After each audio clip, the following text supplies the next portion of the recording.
एक बड़ी खबर राजस्थान से हमारे पास पहुंच रही है। विधानसभा में जो गतिरोध की स्थिति बनी हुई है वो किसी से छिपी नहीं है और इस बीच तमाम निगाहें इस बात पर टिकी हैं कि क्या आज सुलह हो पाती है। कोशिशें चल रही हैं सुलह की, गतिरोध तोड़ने की।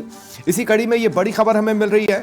संसदीय कार्य मंत्री और कांग्रेस के मुख्य सचेतक के बीच बातचीत हुई है। अब माना यह जा रहा है कि बातचीत में इस बात पर सहमति बनी है कि नेता प्रतिपक्ष जूली को विधानसभा परिसर में बुलाया जाए, वो आए और उसके बाद स्पीकर के चेंबर में पहुंचे, जहां पर सरकार की ओर से दो तीन चेहरे, स्पीकर साहब और कांग्रेस की ओर से नेता प्रतिपक्ष जूली बातचीत करें। और किसी चेहरे को बुलाने का औचित्य नहीं समझा गया है। गोविंद सिंह डोटासरा अड़े हुए हैं। पिछली बार की मुलाकात किसी से छिपी नहीं है। ऐसा माना जा रहा है कि उस मुलाकात में जिन जिन बातों पर सहमति बनी, डोटासरा उसके एंटी चले और उन्हें जब स्पेशल परमिशन देकर सदन में एंट्री देकर बोलने के लिए कहा गया तो उन्हें अपने एक्शंस पर खेद प्रकट करना था, लेकिन उन्होंने संपूर्ण घटनाक्रम पर खेद प्रकट किया, जिसके बाद खुद नेता प्रतिपक्ष जूली भी शॉक में नजर आए थे।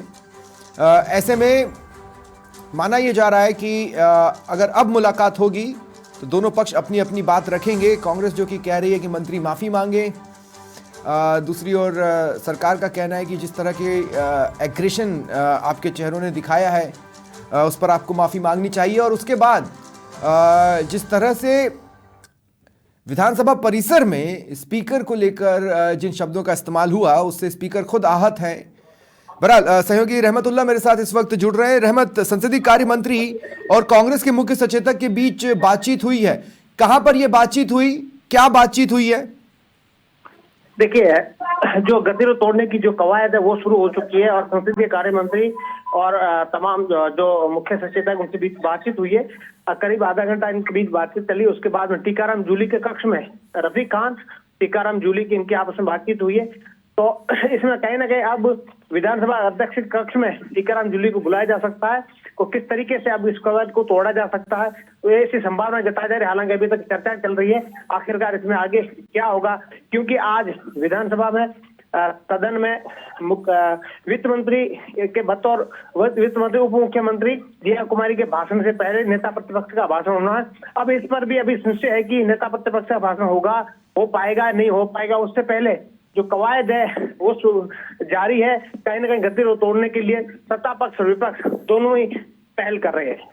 नहीं, मैं समझना चाहता हूँ, टीकाराम जूली अपने कक्ष में जो उन्हें की अलॉट किया गया है वहां पर गए, जबकि कांग्रेस ने तो डिसाइड किया था हम अंदर ही नहीं जाएंगे। बिल्कुल कहा गया था कि विधानसभा की कार्रवाई में भाग लेने के लिए अंदर नहीं जाएंगे, बाइकआउट करेंगे। लेकिन जब उनसे बातचीत हुई तो उन्होंने कहा कि विधानसभा के अंदर जो कक्ष अलॉट है वहां पर काम काज के लिए जा सकते हैं। इस तरीके से उन्होंने बात की थी। तो विधानसभा अध्यक्ष के कक्ष में उसके बाद बुलाया जा सकता है। वो भी टीकाराम जूली को जो कक्ष अलॉट किया हुआ है उसमें रफीक खान, टीकाराम जूली की बातचीत चली। उससे पहले जोगाराम पटेल मुख्य सचेतक की अपने जो है कक्ष में बात चली है। करीब आधा घंटा मंत्रणा चल रही है। अब कहीं ना कहीं इस चर्चा को आगे बढ़ाए जाने की संभावना है। हाँ, लेकिन अब जैसे दोनों ने बातचीत की, सत्ता पक्ष क्या चाहता है या विधानसभा स्पीकर इस वक्त क्या चाहते हैं? क्योंकि आपको भी ये ज्ञात है कि जो कुछ चेहरे जो कि एग्रेशन में नजर आए थे उन पर निर्णय लेने के लिए सदन को स्पीकर साहब ने कहा है। देखिए, सत्ता पक्ष ये चाहता है कि जो डोटासरा आसन को मर्यादा को तोड़ा उस पर माफी मांगे। तो माफी मांगने के लिए उनको कहा जा सकता है कि जब तक माफी नहीं मांगेंगे तो आगे की जो प्रक्रिया वो नहीं की जा सकती। तो कहीं ना कहीं क्योंकि अभी जो नुकसान हो रहा है वो सबसे ज्यादा विपक्ष का हो रहा है। तो विपक्ष को इस चीज को जो है अब हठधर्मिता खत्म करनी होगी, जैसा कहना है। अब दोनों पक्षों को पहल कर रहे हैं।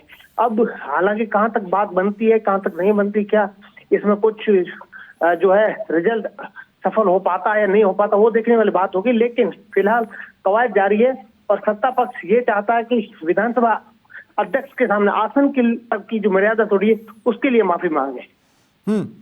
मतलब कुछ इस तरह से बातचीत चल रही है कि भैया ऐसा है कि सबसे पहले आप मतलब यानी विपक्ष की ओर से डोटासरा और बाकी चेहरे माफी मांगे और उसके बाद फिर मंत्री को भी बोलने का मौका दिया जाएगा। हो सकता है वो भी खेद प्रकट करें। ये अभी सहमति बन रही है, लेकिन पॉइंटर्स तो और भी है ना, जैसे स्पीकर को लेकर जिस तरह की लैंग्वेज का इस्तेमाल विधानसभा परिसर में किया गया, ये एक पॉइंट है।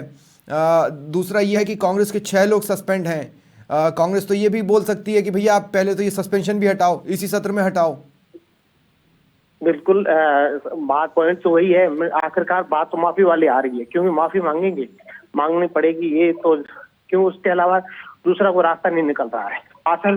आसन के लिए जो कहा गया है, जो शब्द कहेगी उसके लिए माफी मांगनी है। और बाकी जो मंत्री की माफी है, तो फिर मंत्री के लिए तो मंत्री की तरफ से कोई मना है नहीं, सत्ता पक्ष बोला कि हम माफी मांग लेंगे, पहले आसन के लिए माफी मांगे। क्या डोटासरा अलग थलग पड़ रहे हैं कांग्रेस के भीतर? आज हमने देखा जिस तरह से अशोक गहलोत आए, बाइट दी और चले गए। सचिन पायलट तो आज आए भी नहीं। टीकाराम जूली जरूर डोटासरा के साथ बैठे नजर आए, हंसते खिलखिलाते नजर आए, लेकिन एक दूरी बनाने की कोशिश उन्होंने भी की। क्या डोटासरा इस मामले में अलग थलग पड़ रहे हैं? क्या कांग्रेस में भी अब दो राय बन रही है? क्योंकि अगर इस तरह की स्थितियां हैं तो फिर कांग्रेस के पास झुकने के सिवा और कोई चारा बचा नहीं है। प्रफुल्ल जी, जो सत्या देखी जा रही वो है नहीं, जो दिख रही है राजनीति में वो हो नहीं रहा है। कहीं ना कहीं बात बहुत बड़े लेवल पर है, बड़े लेवल पर कहीं ना कहीं डायरेक्शन हो रहे हैं। उसी के आधार पर दोनों बात, सत्ता पक्ष विपक्ष में ऐसा चल रहा है, ऐसा मानना है, ऐसा विश्लेषकों को मानना है कि कहीं ना कहीं ऐसा कुछ हो रहा है और जो चीजें दिख रही वो है नहीं। अब बड़े स्तर पर डायरेक्शन है, तो कहीं ना कहीं चीजों को खत्म करने के लिए ही बड़े डायरेक्शन है, बड़े नेताओं का डायरेक्शन भी हो रहा है, तो उसी चीजों में खत्म करने के लिए कवायद जारी है।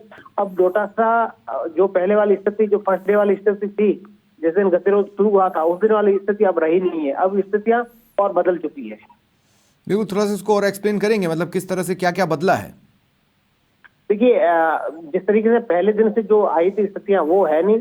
अब वो बदला इस तरीके से है कि कहीं ना कहीं तब खेद प्रकट शब्द, यानी मैं खेद व्यक्त करता हूँ, इस सब पर जो है मामला निपट सकता था। अब माफी मांगना कि उसके बाद की जो मीडिया में खबरें चली है, जो जूती वाली बात चली है, और उसके बाद में और मामला और गरमाया गया है। और सदन हालांकि जब उनका गला रोंदा और उन्होंने आंसू बहाए विधानसभा अध्यक्ष ने, ये चीजें और ज्यादा बढ़ चुकी है। अब उसके लिए अलग विधानसभा अध्यक्ष के पास फुल पावर है, वो कुछ भी उनके पास पावर इस्तेमाल अगर स्थितियां नहीं बनी तो हो सकता है कि कोई और बड़ा फैसला भी लिया जा सकता है। ऐसे प्रावधान भी है, विधायक जाने के तक के भी प्रावधान होते हैं विधानसभा अध्यक्ष के पास। तो पावर तो सब कुछ होता है, लेकिन अब उसका उपयोग कैसे करेंगे कि नहीं करेंगे, सहमति बनेगी कि नहीं बनेगी, वो उस पर अभी क्वेश्चन मार्क लगा हुआ है। और वो अभी इंतजार में, उसी के इंतजार में सब बैठे हैं। विधायकी जाने का जो प्रोसेस होता है वो काफ़ी लंबा होता है। मैं आपसे ये पूछना चाहता हूँ, क्या एथिक्स कमेटी को हाइंडसाइट पर ये बोला गया है कि भैया आप एक्शन के लिए तैयार रहें, या इस तरह का इशारा एथिक्स कमेटी को किया गया हो, या इस तरह की कोई भी जानकारी? एथिक्स कमेटी में भी फिलहाल कौन कौन है? देखिए, विधानसभा अध्यक्ष की एक अध्यक्षता में कमेटी होती है, उसमें तमाम जो विधानसभा सदस्य है वो होते हैं इसमें एथिक्स कमेटी में। और दूसरी तरफ से देखा, हालांकि अभी एथिक्स कमेटी की चर्चाएं सिर्फ चल रही है, बाकी ऐसा कुछ आगे कोई निर्देश देने वाली बात तो नहीं आई, लेकिन ऐसा किया जा सकता है, ऐसी संभावना तलाशी जा रही है कि सबसे बड़ी दो चीजें हो सकती है। एक तो अगर विधायकी जाने से पहले भी है सस्पेंशन, पूरी कार्यकाल तक का भी सस्पेंड होने का भी प्रावधान है। अगर पूरे कार्यकाल का सस्पेंड नहीं होता है तो फिर विधायकी जाने का भी प्रावधान होता है। उसके बाद फिर पग हर जगह माफी मांगने की भी प्रावधान है कि हर जगह माफी मांग करके एथिक्स कमेटी के पास, राज्यपाल, बहुत लंबी प्रक्रिया होती है इसमें। एथिक्स कमेटी के बाद राज्यपाल के पास फाइल जाती है, राज्यपाल निर्वाचन आयोग के पास फाइल भेजते हैं, उसके बाद निर्णय होते हैं। ये बहुत लंबी प्रक्रिया, लेकिन उससे पहले कहीं ना कहीं विधानसभा अध्यक्ष के पास जो पावर होते हैं, उससे पहले पूरे कार्यकाल के लिए सस्पेंशन होना, ये भी एक कवायद इसका प्रावधान का हिस्सा है। तो ऐसे में काफी चीजें, लेकिन वहां तक ये स्थितियां जाएगी कि नहीं जाएगी, वो उस पर सवाल अभी इंतजार है। लेकिन उससे पहले कहीं ना कहीं अगर सुलह हो जाती है तो सत्ता पक्ष और विपक्ष दोनों ही विधानसभा का जो कार्य है वो चला सकते हैं आराम से। ठीक है, आप नजर बनाकर रखें। फिलहाल तमाम जानकारी के लिए शुक्रिया।